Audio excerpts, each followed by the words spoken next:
محترم سامعین السلام علیکم۔ چائے کی چھننی کے دیگر استعمالات۔ اگر آپ بھی چائے کی پرانی چھننی پھینک دیتے ہیں تو ٹھہریں، جانیے اس کو استعمال میں لانے کا حیرت انگیز طریقہ۔ چائے کی چھننی خراب ہونے یا ٹوٹنے پر ہم اس کو پھینک دیتے ہیں، اور اکثر خواتین تو اس کو اسی وقت پھینک دیتی ہیں جب اس کی ڈنڈی خراب ہونے لگے یا وہ مڑ جائے جبکہ اس کی چھننی کی جالی خراب ہو۔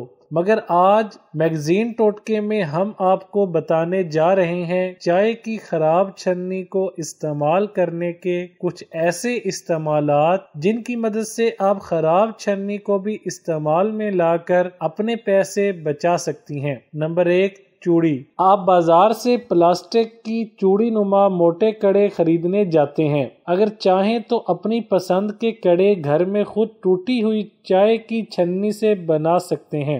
چائے کی چھننی کی ڈنڈی کاٹ کر اس کے گول حصے کو الگ کر لیں اور پھر اس پر دھاگا چڑھا کر موتی چسپاں کر لیں۔ لیجئے زبردست سے کڑے بن جائیں گے۔ نمبر 2، پرندوں کے کھانے کے سیٹ۔ اکثر خواتین گھر کی کھڑکیوں میں پرندوں کے لیے کھانا رکھتی ہیں یا ان کے بیٹھنے کے لیے جھولے نما سیٹ بازار سے خرید کر لاتی ہیں، مگر اب ٹوٹی ہوئی چائے کی چھننی کے گول گھیرے کو لیں، اس پر پہلے گلو گم لگا دیں اور پھر اس کو خشک کر کے اس کو کسی بھی طرح سجا لیں، چاہے تو اس کے اوپر آئل پینٹ کر لیں۔ لیجئے کیا رنگا رنگ پرندے کی سیٹ تیار ہو جائے گی۔ نمبر 3، پن ہولڈر۔ جوڑا پن ہو یا دوپٹوں میں لگانے کی سیفٹی پن، سب سے زیادہ یہی پنیں گھروں میں کھوتی ہیں اور بار بار منگوانی پڑتی ہیں۔ اس سے اچھا ہے ایک پن ہولڈر لگا لیں، اس میں پنیں ڈالتی رہیں تو پنیں بھی محفوظ اور ٹوٹی ہوئی چائے کی چھننی بھی کام میں آ جائے گی۔ چھننی کے درمیان کی جالی کاٹ کر